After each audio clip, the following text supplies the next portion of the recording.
Mpendwa mtazamaji, na kukaribisha uungane nami kwenye tafakari ya neno la Mungu siku ya Alhamisi.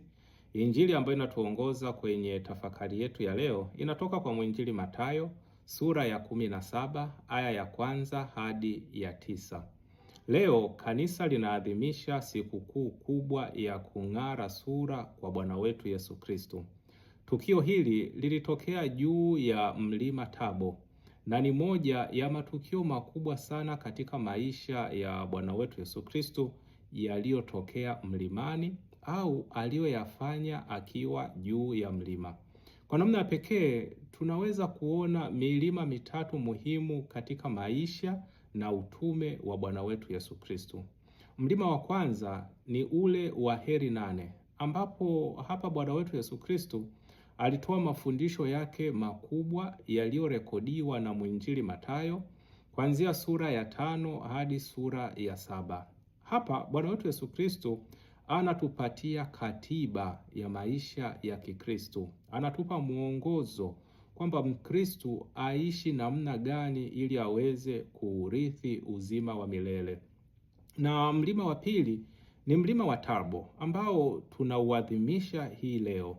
Hapa Bwana wetu Yesu Kristo anawafunulia Petro, Yakobo na Yohane utukufu wake wa kimungu. Uso wake unang'aa kama jua, mavazi yake yanakuwa meupe kama nuru, na Musa pamoja na Eliya wanatokea na wanaanza kuzungumza naye. Na mlima wa tatu ni mlima wa Kalvari ambapo hapa Bwana wetu Yesu Kristo aliteswa, alisulubiwa na kufa kwa ajili ya wokovu wetu. Kinachovutia ni kwamba tukio la mlima Tabo ambalo tunaliazimisha hii leo lilitokea majuma machache sana kabla ya tukio la tatu la mlima Kalvari. Tunaweza tukajiuliza, kwa nini?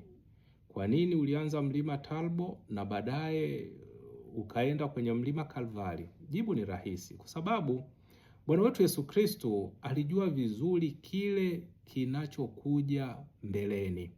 Alijua mitume wake siku si nyingi wangemuona na kumshuhudia akikamatwa kana kwamba hana nguvu.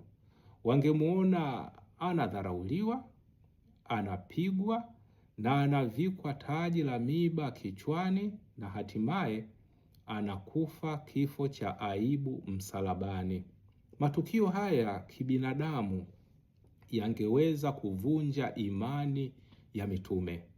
Wangeweza kuanza kujiuliza, ikiwa huyu ndiye Masia, ikiwa huyu ndiye Kristo, iweje ashindwe hata kujitetea?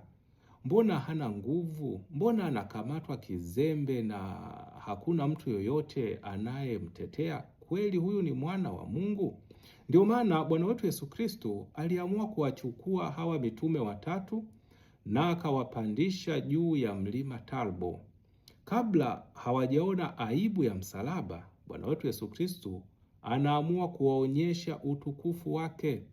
Kabla hawajaona mateso, anaamua kuwaonyesha kwamba yeye ndiye Masia, yeye ndiye Kristo, yeye ndiye Mungu wa kweli. Hivyo walipofika Kalvari walipaswa kukumbuka yale yaliyotokea Tabo.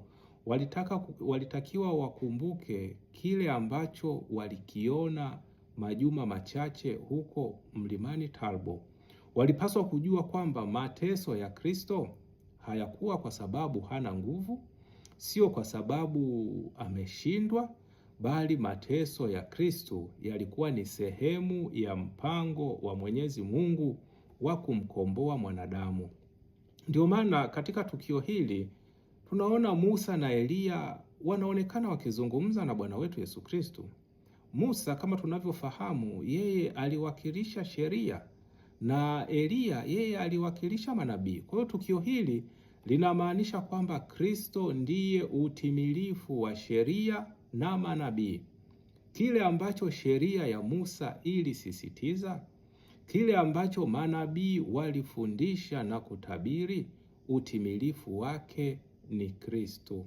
Kisha tunasikia sauti ya Baba inasikika kutoka mbinguni ikisema, huyu ndiye mwanangu mpendwa, ninayependezwa naye, msikilizeni yeye. Kana kwamba Baba alikuwa anawaambia hawa wanafunzi, msichanganyikiwe na mtakachokiona baadaye. Mtakapomuona akiteswa, msipoteze imani.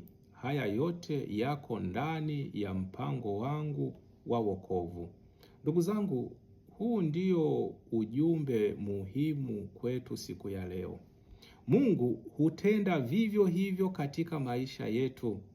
Kuna nyakati anatupa neema nyingi, anatupa afya njema, amani, mafanikio, marafiki wema, familia yenye upendo.